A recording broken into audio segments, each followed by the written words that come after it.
Everyone's waiting on the whole country and all around the world are waiting to find out what happened. And even before the chief of police gets up and explains what happened on the ground and the situation, this is what we hear from Mayor Jacob Frey. Those families are suffering immense pain right now. Think of this as if it were your own. Every one of us needs to be wrapping our arms around these families, giving them every ounce that we can muster. These were Minneapolis families. These were American families.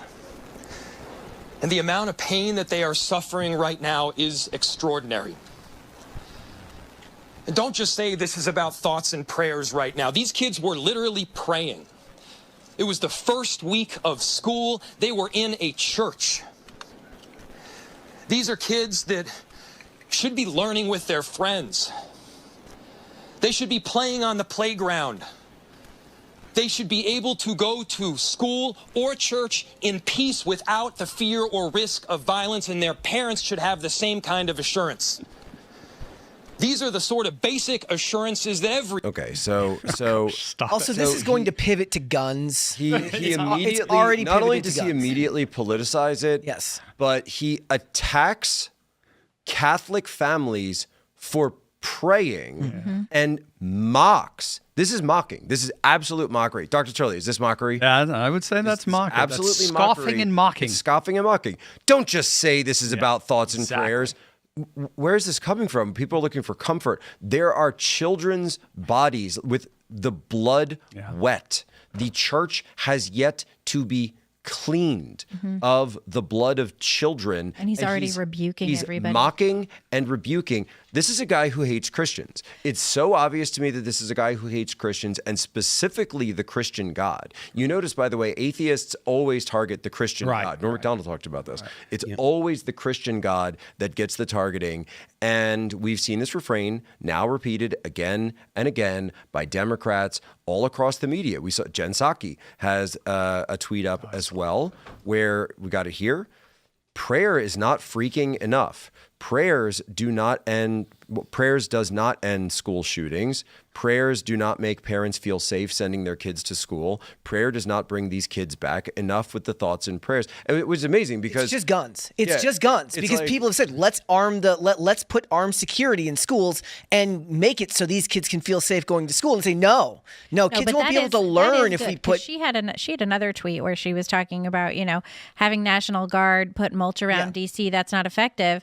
And I quoted that because I was like, "Are you saying that we should have National Guard at schools and churches?" Because on board, totally on board. When my son Jen, was you're in actually school kind in of Brooklyn, making the argument why we should have the National Guard. There used to be the NYPD at my which son's President school. Trump is trying to send to the cities for this express reason. This is something. So I interviewed Liz Collin earlier on Human Events Daily, and it was a bombshell interview from Alpha News. She mentioned, by the way, that she used to send her kid to this school years in the past. So she was very familiar. Then they moved and they're a different area now. And she said that since George Floyd and Derek Chauvin have happened, this is probably the biggest news other than this story, but that may have led to this. So in 2020, started 2020, I'm trying to get the numbers right here. And again, this is her report. So go check with Alpha News on this, that at the start of the year of 2020, Minneapolis had 900 active duty police officers. Oh, wow. Yeah. They are now down to 350. Well, this was the city Just where 5 years. George Floyd died in police custody in May 2020. And that the mayor, Jacob Frey, who was the mayor then, he got down on his knees and he wept at the side of George Floyd's casket. He'll pray to George Floyd. He'll pray to George Floyd. Which is prayer because that's his religion. Right. His and religion is golden calf, literally. Yeah, and when there was a big protest, for George Floyd in Minneapolis, he got down with BLM and he was on his knees in the square. He encouraged them to take the statues down. He participated in riots. He participated in riots until the point where they threw him out. Yeah, and he was pro defunding the police. I was there. I'm from Minnesota. I was there in 2020. Okay, and that was at a time when politicians politicians on the federal level, Kamala Harris is putting bail reform stuff in their profiles, which, like Minnesota the idea is you take advantage of the well-meaning people who think that she's painting a picture in your mind that fascist cops are going around and just arresting people or holding up signs. You and I understand that that is not true, that these people were committing violent acts. There was billions of dollars of damage done, but the narrative that's painted in the minds of the people who don't, bless their souls, they don't take the time to think about the stuff. They've got kids, they've got families, they've got a life to live, and they're living under this delusion that politicians are well-meaning and that the media is well-meaning and they wouldn't lie to you. No, they want to bail out criminals because they want those acts to continue. And in fact, she posted the link and was raising money for, I think they call it the Minnesota Freedom Fund, or the Minneapolis Freedom Fund, that went to the bail. So no, I'm sorry. They're saying your response to this is to attack prayer. Your response to this is to attack prayer. So what they're saying is, and the reason that they have to do this is to say they are siding with the shooter.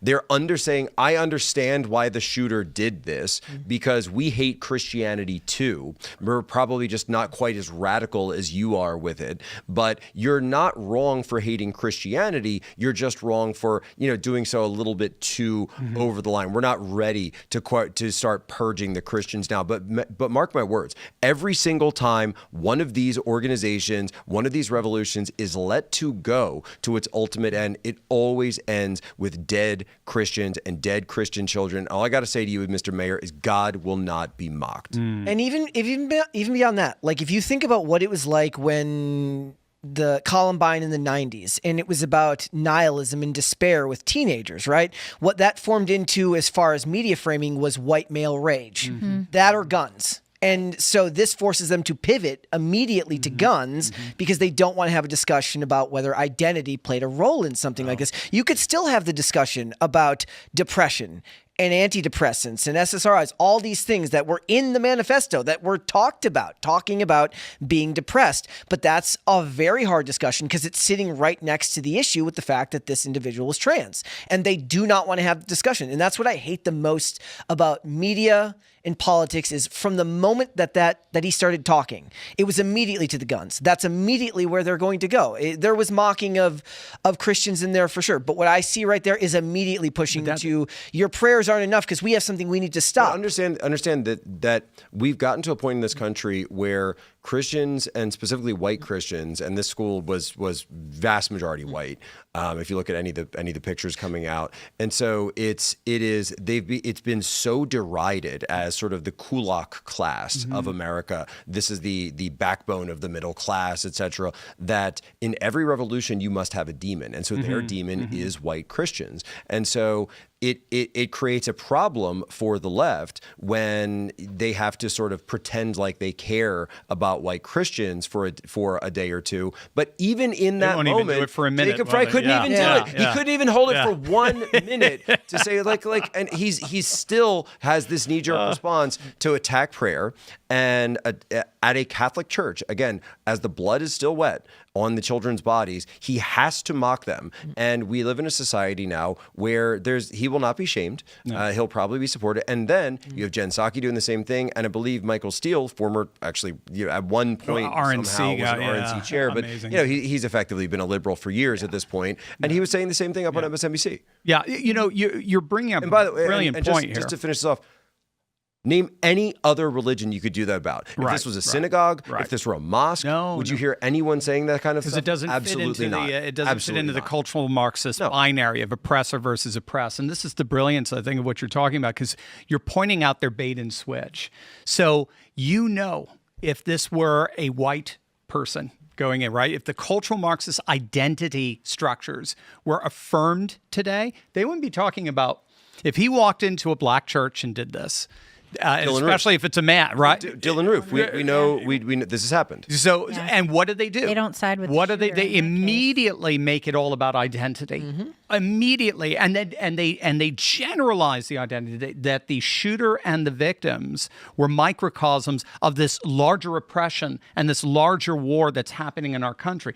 But if you don't have the right identity boxes checked in a situation like that, there's a bait and switch. Well, we can't draw conclusions this was about an individual. This was an individual. Yes. I mean, a Muslim. Oh, Islam is a religion of peace. We don't want to be Islamophobic. And so where do they go? They still got to go with some kind of progressive, realist paradigm. So they go to the guns. You got to go. And it's funny that you mentioned that because and Serge, you have the other clip of Mayor Fry, right? So he holds another press conference later in the day, and I know Post Millennial has there it is right there.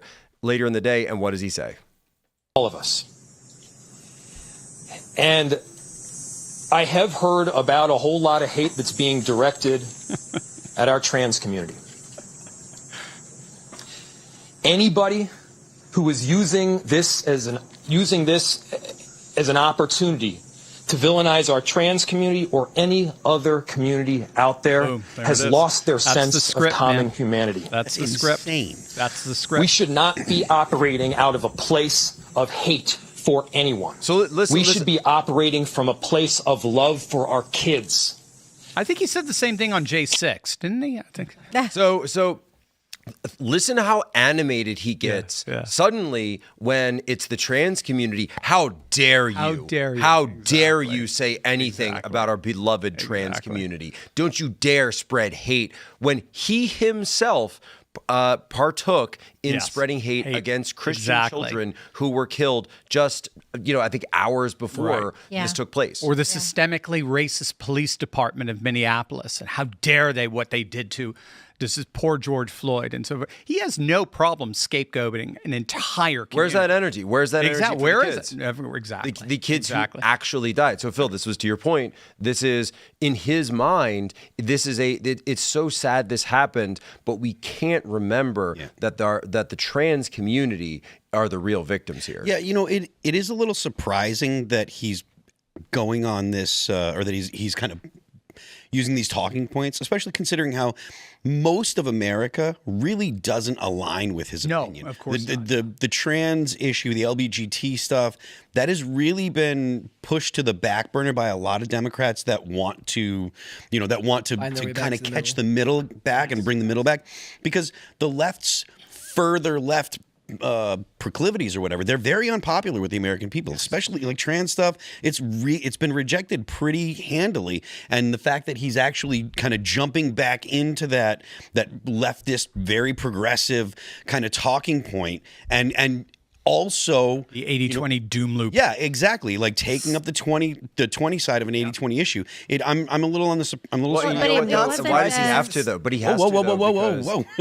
In his party, he has to, because just like Pete Buttigieg, what is he? This is a white male. Yeah. So as a white male in this party, he doesn't have any of the victim identity. He's cards. also, but Gavin Newsom doesn't do that. No, Gavin Newsom sort of hedges his bets, right?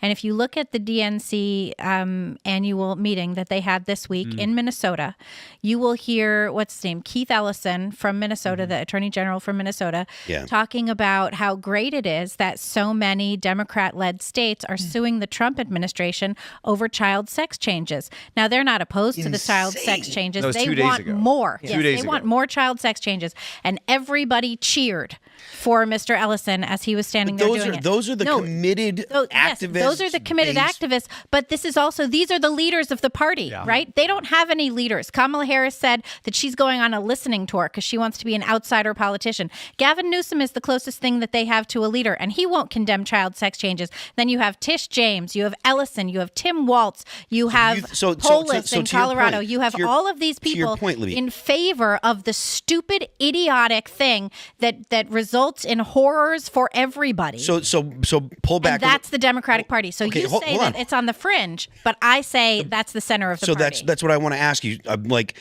It seems like, or it had seemed like, this was getting pushed to the side because it is unpopular with the American people. Do you get the sense that the overall Democrat Party is actually going to continue to push the progressive stuff? And the reason I ask is because this is a loser for them. It is a loser for them, but here's something that they hate even more than white men and Christianity. they hate the American people, right? The Democrat Party hates Americans. They hang out in LA and New York and all of these beautiful cities that have terrible crime rates that really should not have terrible crime rates because they're great cities. But they hang out there and they look at everybody else and they say these people are uneducated and they're stupid and racist and homophobic, knuckle draggers, anti-trans. They're knuckle draggers. They're out there eating squirrels and we hate them. And so we have to drag them onto the right side of history and get them to do things our way because that's all we can do. And that's what the Democrats think of all of us. Remember, when they attack Trump, right? They say they hate Trump. They say resist Trump. But who else do they say they hate? Trump voters. Yeah. They hate Trump supporters. They think we're all, white supremacist, racist, homophobic, transphobic, xenophobes who hate everybody. And so they hate all of us. That's what they think of us. And so maybe they will couch their opinions for a little bit. Maybe they'll say like, maybe Mr. Lucy shouldn't play girls volleyball. But that's only going to be until they get some power back, and then they're going to shove it down our throats again. For Gavin Newsom also, it's because I think he has national ambitions. And for a blue state Democrat that's solidly blue, he doesn't need to do that if he's not planning to go past the state level. Well, I mean, I think you're probably right, but I do think, and look, this is just because I'm looking at the polls and I look at the way that people have reacted to the Democrat Party, and it would be my gut instinct if I were in his shoes to not jump back onto the 20 of an 80-20 issue. Right. And the Democrats overall, more broadly, they should do that. I think Libby's got a great point. Democrats do hate America. They hate the American people. Post-Americanism. They need Stephen A. Smith for 2028. That's what they need. Yeah. They really think of themselves as global citizens. They want that. That's why they're always on the side of the illegal migrant. Yeah. That's why you see Bass out, the Mayor Bass, always on the side of it, because they would rather have post-Americans as their constituents than actual Americans. And that's why they don't actually want to change policy in order to win votes. Right. They want to change the law in order to retain power. It's not about representing people. Right. It's about stealing power. That's why they talk about expanding the states. That's why they talk about getting rid of the court, getting rid of the Senate filibuster. Get rid of get rid of the Senate. I've heard. Get rid of the Senate. Right. It's not about the filibuster. They go that way. They want direct democracy. They want to get rid of the Electoral College. Yeah. These are all ways. Change the Constitution. These are all ways. Any law passed before 1964 Civil Rights Act is null and void because it was an apartheid state. These are all ways that they want to actually retain power in total defiance of the will of the American people. The American people do not find these policies popular at all. And they don't care to adjust their message to represent people. What they want to do is they want to control what the people think and what the people actually do. I just want to throw out real quick here that maybe I offer something a little bit more positive, because we just got, and I know a little early for the super chats, but I was late yesterday, but we just got one in here from Roberto saying that in keeping up with tradition, I'm super chatting from the labor recovery room, welcoming my first child into the world. Bravo. Say hello to baby Sophia. Not replacement rate yet, but step one closer. So, congratulations. 2.1. You need population 2.1. of patriots has increased by 1. That's excellent. Welcome, Sophia. Welcome to the fight. That's awesome. So welcome to that's the fight. Great. We've had that's the second one this week, actually. Yep. That's so great. We had a couple in PCC as well. Nice. People. Yep. Nice. That's amazing. Cool. So we're talking. You mentioned absolutely. the illegals, but we've got some. Absolutely. And religious conservatism is the number one indicator for reproductive trends. So one of the coolest things that we are seeing among red states, one of the reasons why the political power is shifting to the red. What are they talking about? A 14-point swing by 2030. It'll be sooner if we get a census before then. That doesn't include illegals. But we got a 14-point electoral swing to red states, not just because of left UGs. who have left California and so forth, but also because religious conservatives are having more kids than ever, while secular liberals have largely stopped having kids. So not just stopped having kids, but are also literally the other way around, exactly. Yeah. So that's one of the most beautiful things. Eric Kaufman, University of London scholar, wrote a book in 2013 called "The Religious Shall Inherit the Earth." You guys will love this. He predicted, because of these trends, that by 2030 the culture wars would shift dramatically to the right. By 2030, the culture wars will shift dramatically to the right. If you look at 2013. But he's a demographer. And what year do we expect to see the right ascend as the major electoral power? 2030. If you look at Gen Z, they're strong. Like Gen Z young men are very strongly to the right. Oh yeah. Well, this is falling on gender lines now. Yeah, too. but it is. But the only problem that I see with that, not that I'm saying that he's wrong, the only problem that I see with that is there are very few Gen Z compared to, the larger, it's just a small number of people. I think because so many of them were aborted. Well, I mean, and what's weird is Gen X was already really small. Mm-hmm. Yeah, Gen X was small. But what is neat with Gen Z, the New York Post had a really good article on this, that for the first time that they can remember, sociologists found that men were more religious than women. Did you guys see this? This was just a few weeks ago. In sociology, women being more religious than men in terms of identifying as religious, that's almost like a rule, an axiom of sociology. For the first time, they now see more men, and it was a large number, if I recall. It was even double digits or so, 13% or so. Majority of men saying, yeah, I'm religious. They're calling it the Jordan Peterson phenomenon. You want to talk about God writing straight lines with a crooked stick? He used a secular Canadian psychologist to bring all these men to church. And we've talked about this, Jack, and they're not just going to happy, clappy churches. They're going to really hardcore traditionalist churches. I think, too, that you're starting to see this generation that, and when you talk about Gen Z, you could also bifurcate it into the 18 to 22s currently. So the younger end of Gen Z is even far more to the right than all of Gen Z, and particularly with the men, because why was this? This was the COVID generation. Yes. And this was the generation who, not figuratively, literally had years of their childhood, 2.5 years of their childhood, their absolute most precious formative years, just completely stripped from them. And they saw the government do that. They saw what happened. They saw that all of the institutions failed, completely failed. Meanwhile, what was happening in the streets, and here we are again, Minneapolis, right? Starting in Minneapolis, the burning of the streets, the attack on the 3rd precinct that spread across the entire country. Meanwhile, they were told they had to shelter in place and take an experimental drink that. I know, Serge. I don't know what the line is on that these days, but an experimental where you can't get to college, an experimental juicy juice. If you wanted to participate in society, and so they're mad. Yeah.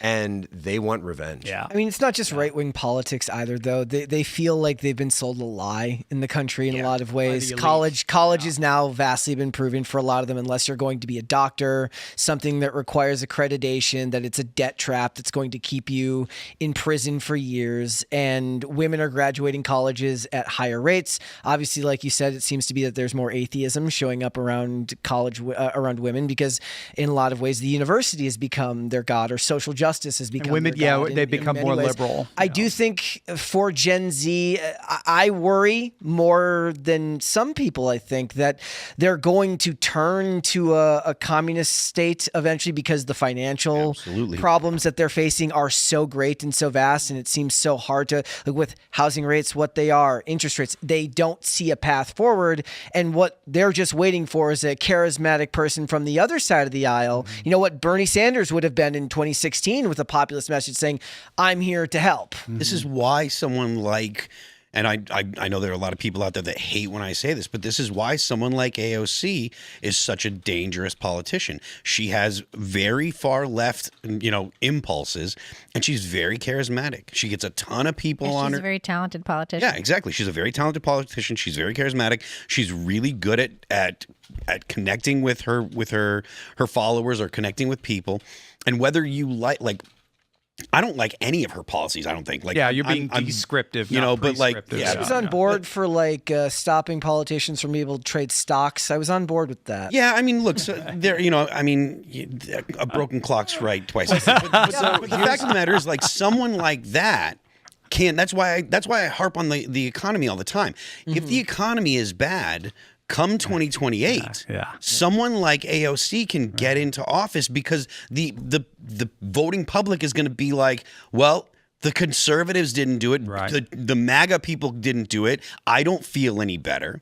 And it really will make for a serious problem for the United States because that means more money printing. That means more devaluing of the currency.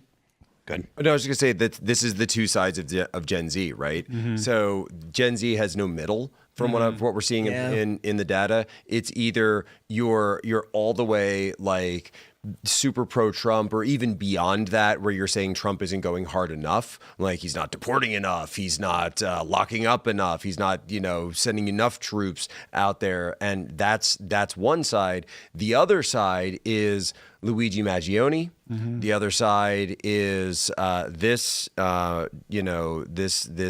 trans shooter saying, "I want to burn it all down." I mean, that's an even better example. I wish I would have thought of that earlier, talking about when they feel like they can do the most horrific things and find their own justification for it. This guy who's a CEO who, under our laws, has not committed any crimes, and there were millions of people justifying those actions. Oh yeah, was it Taylor Lorenz? I don't want to ascribe the person. Yeah, no, she was. She's the one who said, "I feel joy." Yeah, I feel joy. Right? Piers Morgan was like, he was shocked that someone would be that open about it. But again, there you go. I mean, if you violate politically correct norms, you get excommunicated. Well, and all of this comes back on the heels of the fact that and this is going to sound like a lefty kind of thing to say, but the 1% in this country, the elite in this country, are doing so well right now, and they are so divorced from where the working class is. Mm-hmm. They are so divorced from the pressures that the middle class is facing, particularly from the migrant crisis, as well as just every institution, everything that's supposed to be working in society feels like it's falling apart. And meanwhile, you can go online and it's like, oh, here's another mega billionaire getting married. I'm not going to say it. But, and here's this thing going on. Meanwhile, I can't afford rent.